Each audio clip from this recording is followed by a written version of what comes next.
Hi, I'm Vanessa Lake, spiritual therapist, and I'm recording this during this beautiful portal between the summer solstice that we're still moving through and the Cancer new moon, which is coming up next week. And Spirit had some really powerful messages come through that I wanted to share with you. Summer solstice is also the start of Cancer season, which takes us home, not just our physical home, but to the deeper emotional home inside of us. This is heart centered, nurturing, motherly, hold you, protective energy. Think of the crab of Cancer, the shell protecting its soft, gooey emotional insides. But that also means you need to release old patterns of self protection that no longer serve you, but actually keep you stuck and limited. It's about letting down the walls that are being used as barriers and feeling emotionally safe to connect with others, letting them love you. They can only do that when you show them your true self. This requires being vulnerable. It's a beautiful time to reconnect with your inner child, your dreams, and that deep knowing that you're safe to want what you want and you're worthy of receiving love, support, and abundance just for being you. Which is why the messages I've received are so on point. Also, why I love astrology. It doesn't predict the future, all that. It reflects the energy. And when you know what the energy is, like what Cancer energy represents, you can know how to work with it and get the most out of it this season.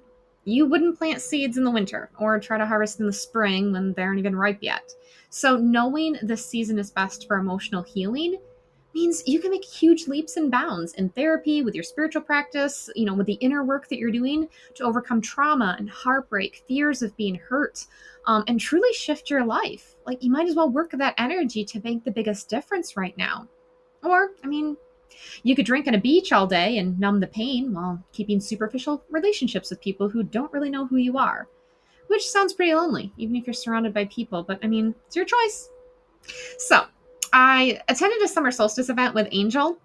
It was a live Zoom call. Angel Light Energy. I'll put her info in the description because she is amazing and does lots of really cool things with the records, and she's great energy. So, anyways, she was hosting this event and she pulled some cards and we did some things, but there was one card that she pulled that just gave me tons of downloads and information. So I just knew that I also had to share the card with you. So, the one that she pulled was from Beyond Lemuria, and she pulled number 54, Trust Your Innocence. Now, what they say is true. A picture's worth a thousand words. Unfortunately, my guides often give me all 1,000 words at once, and I have to slow it down and turn it into English sentences. Not always easy for me, which is also why I talk 100 miles an hour, because of all the stuff that comes through so fast. So let me pull it apart for you. Innocence showed up as that it's the pure version of you that existed before. And I mean before life. Before someone stepped in your dreams, told you you weren't good enough, you weren't smart enough, you weren't pretty enough, that your needs or your wants didn't matter, that was selfish, you couldn't do that, you didn't have enough money, who were you thinking that you were? Before all the trauma, the pain, the hurt, the disappointments, before life made you build a wall around your heart because that's who you thought you were protecting yourself by, like not letting people in. You thought that was protecting you because then it wouldn't give them a chance to hurt you, but they also wouldn't have a chance to love the real you either.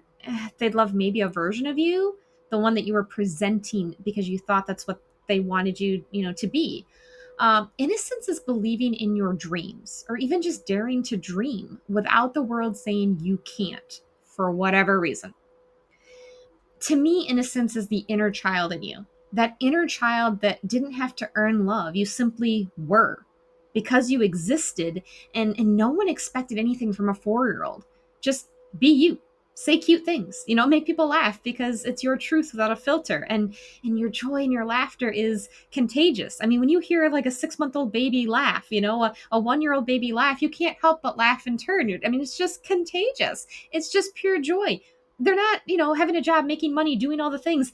They're simply just laughing, and usually over something silly, like bodily noises often make babies laugh, or the pets, or music, whatever it is. It's just that pure innocence that life is joy, and it's meant to be enjoyed without all the expectations and heaviness and the stories and the pain and all things comes with it. And I'm not saying that all people's childhoods are great. I'm talking more about your spiritual like inner child that everyone has, not necessarily your human child experience.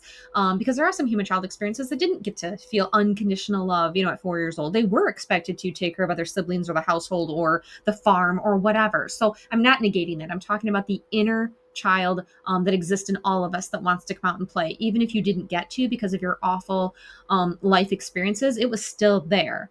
It might, you will need to heal layers to necessarily be able to hear it. And maybe it only comes out like when you play with your pets, when you can be silly and fun and make noises and talk baby talk, and it's to your pets, so nobody's judging you and it's like totally fine.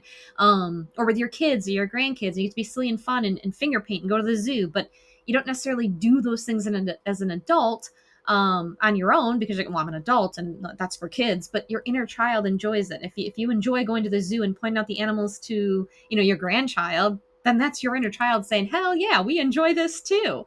That part's in all of us, no matter what your human experience was. There is so much healing that needs to be done for everyone's inner child. It often gets ignored when we grow up. But that just simply means you're cutting off a part of who you are. You're not whole or complete. It's more of a fragment of your truth when you're denying your inner child. You'll also notice on the card that there are white lilies, and that is a symbol of forgiveness. It's also forgiveness of death, which is interesting because with forgiveness, you're letting things die. You're letting go. You're releasing the things that keep you stuck, whether it's yourself or other people. But in this case, since it's your innocence and your inner child, I'm focusing on self-love. It means forgiving yourself for what you didn't know before you knew it. 3-year-olds aren't beating themselves up over the fact that, well, 2 years ago, they didn't know how to walk, so they must be a huge failure. 6-year-olds, they're not lying awake at night going, oh man, spilled that cup of juice last week. God, I'm such an idiot. I can't believe I spilled a cup of juice. What was I thinking? No, as a matter of fact, they'll probably like point out the stain in the carpet and be like, hey mom, remember that time when I tripped over the dog and I spilled the juice all over? Oh my God, it was such a mess. You were so mad. Don't you remember that, mom? Yeah, they have a tendency to embrace their their flaws and their failings and things that we judge ourselves for now, but they embrace the crap out of it, especially naked bodies, children and naked bodies. That's a whole thing. So it's only the stories that we've been told that say we can't forgive ourselves just as easily, just as quickly, that somehow our mistake is bigger than spilled juice. But that's just the story you tell. You say that spilling juice is less than and easier to forgive, and well, the expectations of a 6-year-old. Well, who's expecting a 35-year-old to have their entire life figured out? I didn't at 35. We won't talk about my age now, but there's still things I haven't had figured out. So actually, like some of the best comedians share stories of fucking up. Like, it's hilarious when people do stupid shit. We've all done it. We've all relate to it. That's why we laugh so hard. We're like, oh my God, I've been there. I can do that. And yet we try and deny it and hide it in ourselves because we think it makes us unlovable. So really just heal that shit and forgive yourself. Let it go. Make a joke about it. Tell a funny story about it. So that's the Trust Your Innocence card. So then, as part of the Solstice event, Angel, the host, pulled a card from a deck of sequoia trees, since she went to the redwood forest and all of that. I didn't know what to expect. It's a bunch of trees. But the tree card that she pulled was the Ace of Diamonds, which is something I'll get into, but it was the image on this card. It was so powerful. I don't think I heard half what she actually was saying, because this tree just stood out as this towering giant sequoia. And if you don't know what that is, Google it, but it's a giant sequoia and they're just huge and they like touch the heavens. And this tree is towering. And then all of a sudden it hit me. It's the Tower card. The Tower card in tarot often represents breaking down what no longer serves you. But here, it's more about crumbling those old protective walls around your heart, so that you can be your true self. That inner child that once dreamed big and felt safe to be seen, didn't need to hide, and believed anything was possible. And that can rise again in you when you let these other parts fall away. Now, the Ace of Diamond represents the Ace of Pentacles in the tarot deck, which is a new opportunity in the physical world or your body. What I got was, this is a new opportunity to embody in the 3D your physical world, the truth of who you are. Not just spiritually, not just mentally, but here in your 3D. It can show up in your actual life, the truth of who you are before life changed your mind about what your heart has always known. You are worthy and deserving of love. Don't need to just produce and hit a certain standard and expectation to be worthy and deserving of abundance and all the great things life has to offer. I mean, you don't have to make a certain amount of money to be worthy of the sunset and the sunrise and rainbows and, warm rain on your face. So, to tie in trusting your inner child, children don't have self doubt. They simply believe without proof. They speak without filters, which is what makes them so darn funny. We're all thinking it, but they're the ones that get to say it. They dream that they can be or do anything. It's innate. It's just what they're born with until life happens to change that. Not everybody. There's some really good supportive parents that, keep feeding those kids' dreams. Fantastic. But there's still society and peers and, bosses and other events that eventually kind of break that down. So, during this event with Angel, I also got to experience trusting my own inner child, or intuition, you could call it, before the self-doubt kicks in. So before the call, part of my grounding practice is to root into Mother Earth's heart center, the core of the earth. And I always see a crystal. It's different depending upon what I need. So I trust the Gaia will give me the crystal energy I need for whatever I'm about to do. And this time I got in my mind and, in a vision, honey jasper. Now, I'm no crystal expert, so I asked Angel, who knows way more about crystals, and she said she's never heard of honey jasper. She's heard of honey calcite and yellow or golden jasper, but not honey jasper. So, instead of doubting myself, and because Angel is awesome about not letting her own ego say, well, I know everything and I must be right, there can't be any honey jasper, it's not a thing, she tuned into her own guides and heard that maybe it wasn't a crystal on this dimension. She also is really good at asking questions. And so she asked, what does honey mean to me? And to me, honey it's sweet. It's comforting. It's soothing. It's what I put in my tea when I have a sore throat. So it's very soothing. It's sweetness without guilt. I now replace my processed sugar with honey so I can enjoy the sweetness of life with no guilt. And it moves slowly, which of course was my aha moment. Because I was like, oh yeah, her and I had previously talked about cinnamon as a fire energy for the solar plexus, but it's not fire like a bonfire or, some supernova. It's a slow burn. It's about stamina, energy over the long haul. And now here was honey to say, go slow. It's just as sweet to enjoy the experience and savor it. You don't need to rush through it.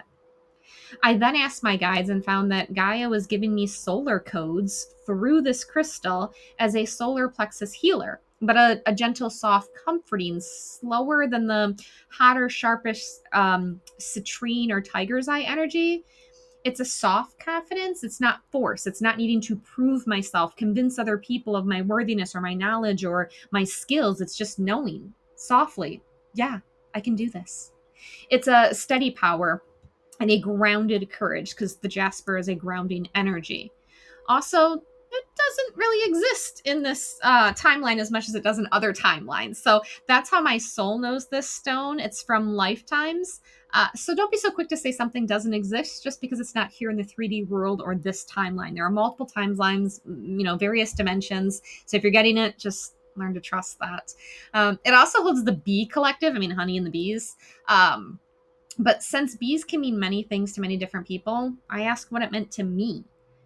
So when my guides give me a bee message, it's often because I try and do all the work myself, when what I need to do is delegate to the worker bees.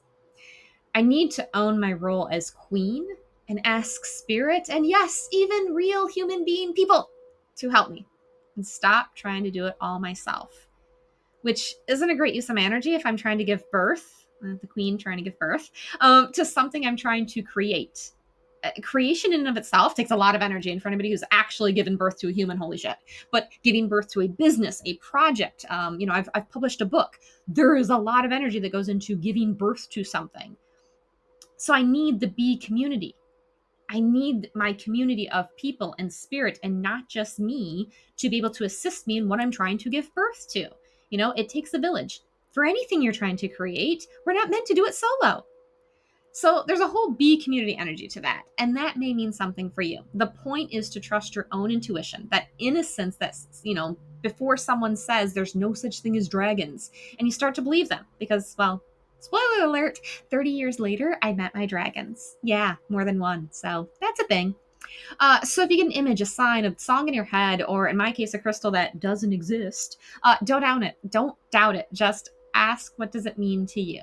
Not some Googled version that other people came up with. Find your own answers within. Feel free to leave a comment to talk about what resonated with you in this video. What did you stop believing in? Your dreams, yourself, possibilities? What self-protection methods are you now releasing? Hiding, staying small, not speaking up? Well, maybe take that first step in speaking up by leaving a comment here and speaking your truth. I welcome it. And if you're looking for help this Cancer season, healing any of those emotional wounds, the walls you've put around your heart, your fears about being seen, or just getting in touch with your inner child, then check out my services on my website and I'd be happy to help you.